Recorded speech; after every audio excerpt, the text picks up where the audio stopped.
Good morning guys sa mga Libra. Titingnan natin ang inyong mga message at una muna ang inyong mga plano sa buhay guys. Okay Libra, this is for you.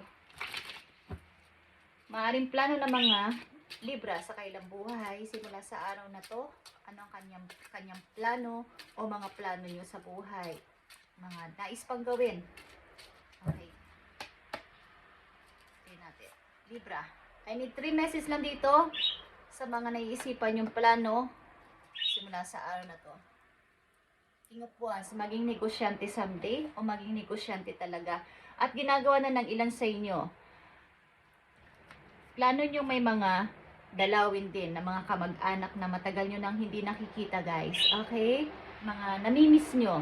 Matagal na panahon yung hindi namimit o nakikita o nakakabanding is namimiss nyo, plano nyo puntahan o plano nyo i-banding. Okay? Plano nyo, mga bago guys na may kinalaman sa inyong mga passion, mga skills nyo, is marami kayong planong bago simula sa araw na to. Yeah. May dalawa ka na ditong alas, Libra, at ito ay passion mo at sa iyong mga action, decision, communication is napakahalaga nito sa inyong gagawing mga bagong pasimula, bagong gagawin, bagong mga i-build o something. Na may kinalaman maybe ito sa maring pamumuno din. Yeah guys, nakikita nyo to Libra, 10 of Pentacles. Ito ay long term contract. Long term na masasabi mong pangmatagalan na magagamit mo rin ang ipon na to, ang money na to sa inyong future, sa inyong pagre-retiro is may mga balak kayo. Like I said, ilan sa inyo ay balak magnegosyo maybe at maging parang pag nagretiro kayo, meron na kayong mapagkukunan ng inyong mga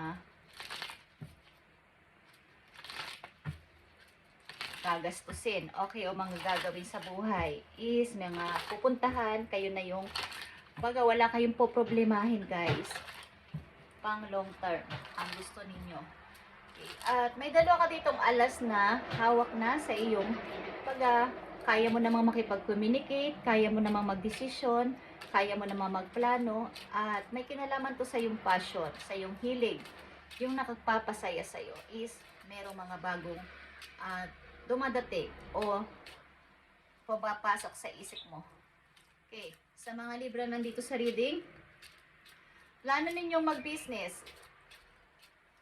Ano pa dapat malaman ng mga Libra? I need 2 messages lang dito. Dapat ninyong malaman guys.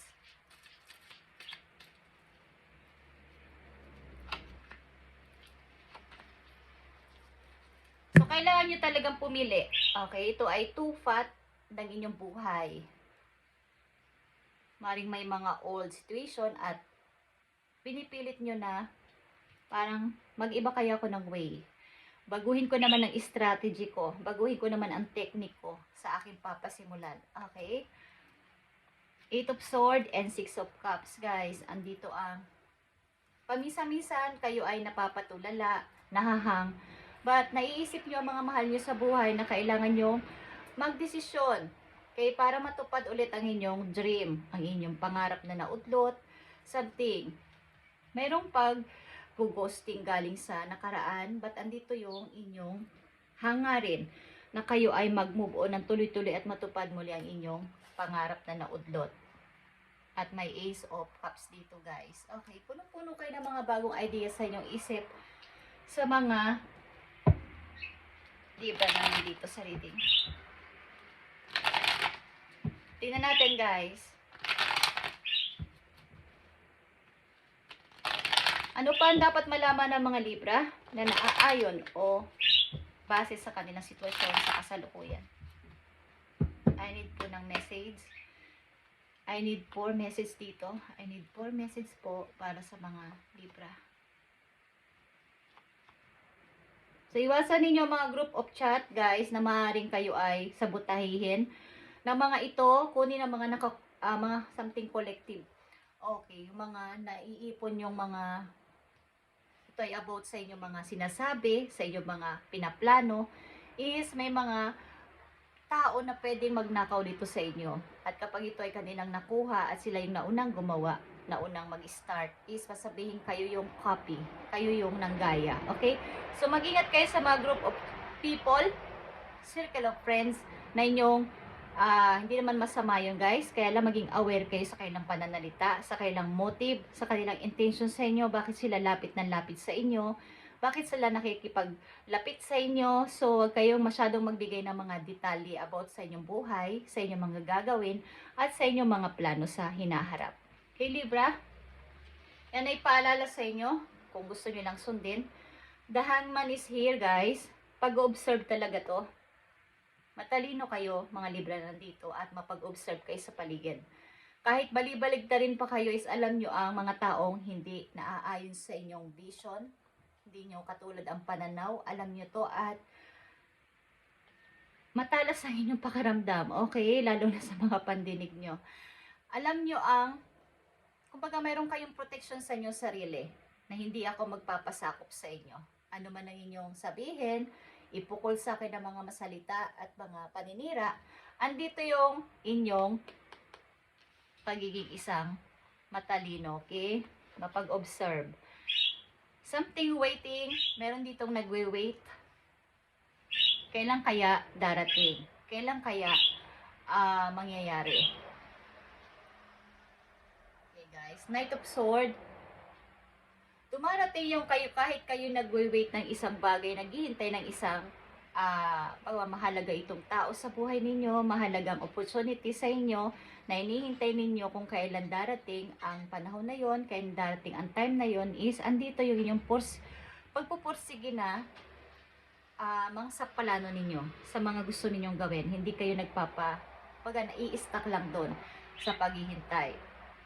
Talagang andito ang pag-observe at saka pananahimik muna at pag-aaral.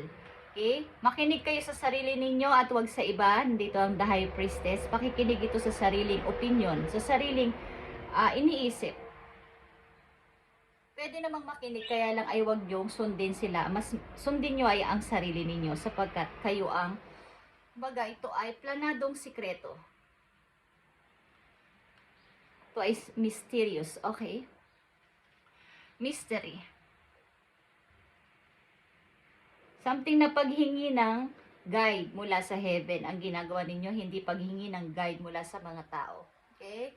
Siguro marami na kayong aralan o napagtanto na lagi na lang akong parang nasasabotahe kapag humihingi ako sa kanila ng payo, okay? O ng mga advice.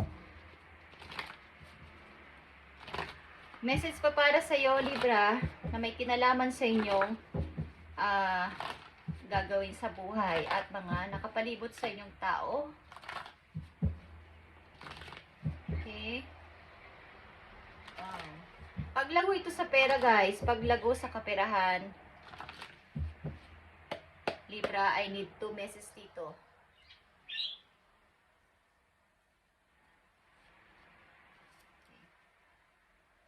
May mga hinanakit din kayo sa iba, kaya lang ay hindi nyo sinasabi. May mga sama ng loob din kayong nandyan sa puso ninyo at hindi nyo masabi-sabi, guys. At something, paminsan-minsan, nagdudulot ito sa inyo ng parang pagminsan emotional kayo, umiiyak, at ito yung nagpapahirap sa inyong puso. So kung kayo may nararamdaman ganito, maaaring may nakakarating sa inyong mga salisalita galing sa ibang tao na about sa inyo, bilang against sa inyo. Okay?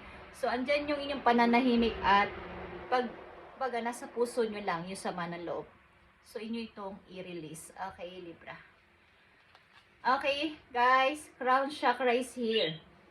Ito ay victorious, guys.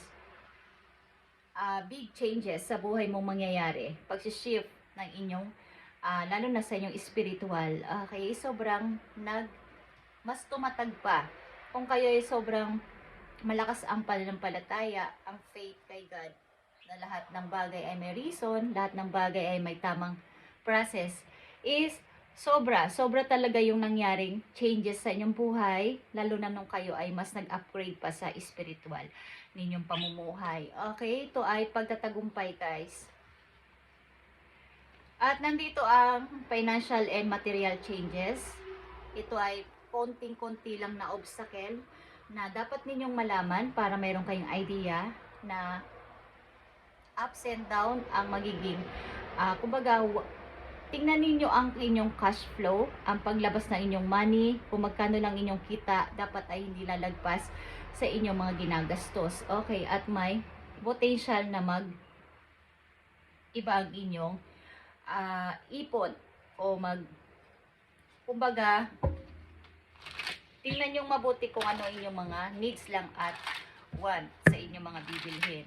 Okay, Libra, may isang paalala sa inyo.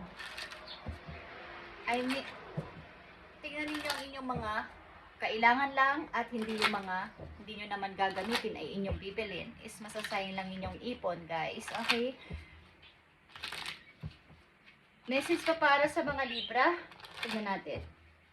Meron ka ditong 3 alas at ang kulang na lang ay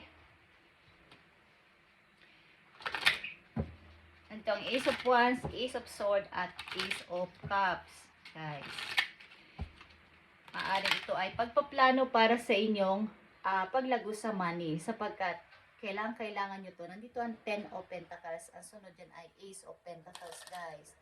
At yun ang kulang sa inyo, kulang sa inyo na gusto ninyong ma-achieve.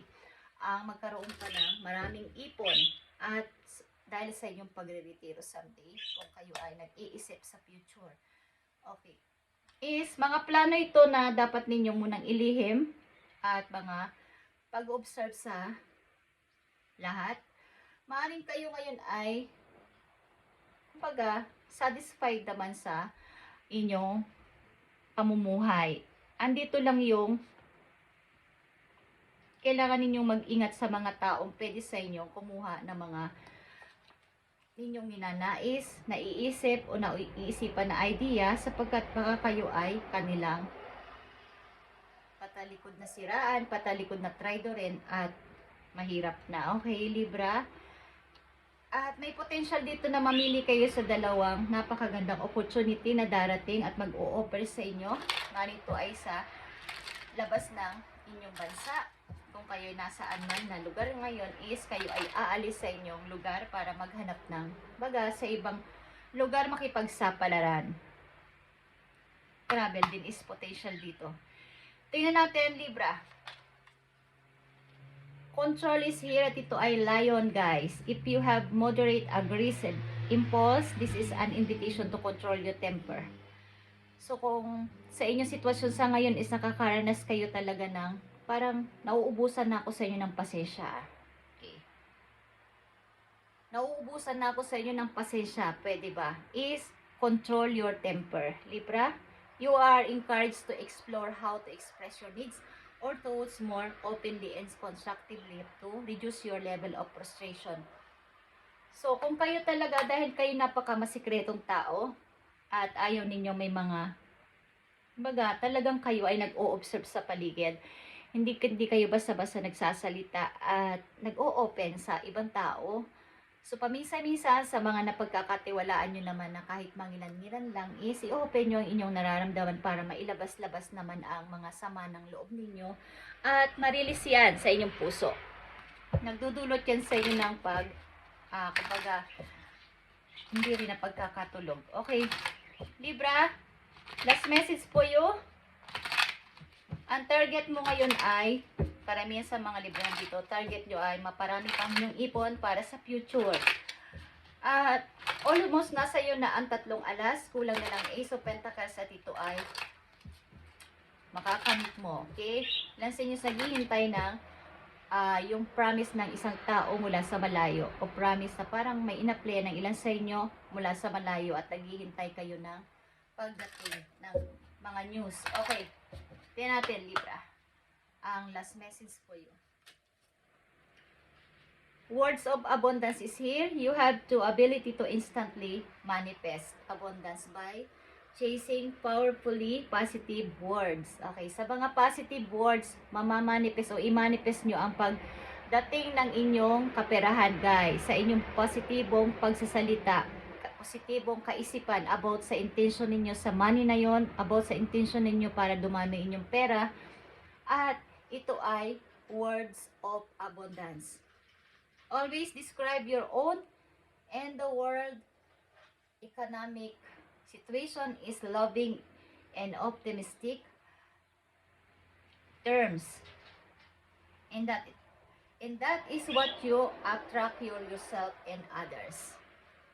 Ang ilang din sa inyo ay mahilig mag-advise sa ibang tao about sa mga positibong word na nagpapabigay sa kanila ng parang nai-inspire sila sa inyong salita at sila ay nagsisikap din na someday maging katulad ako ni Libra.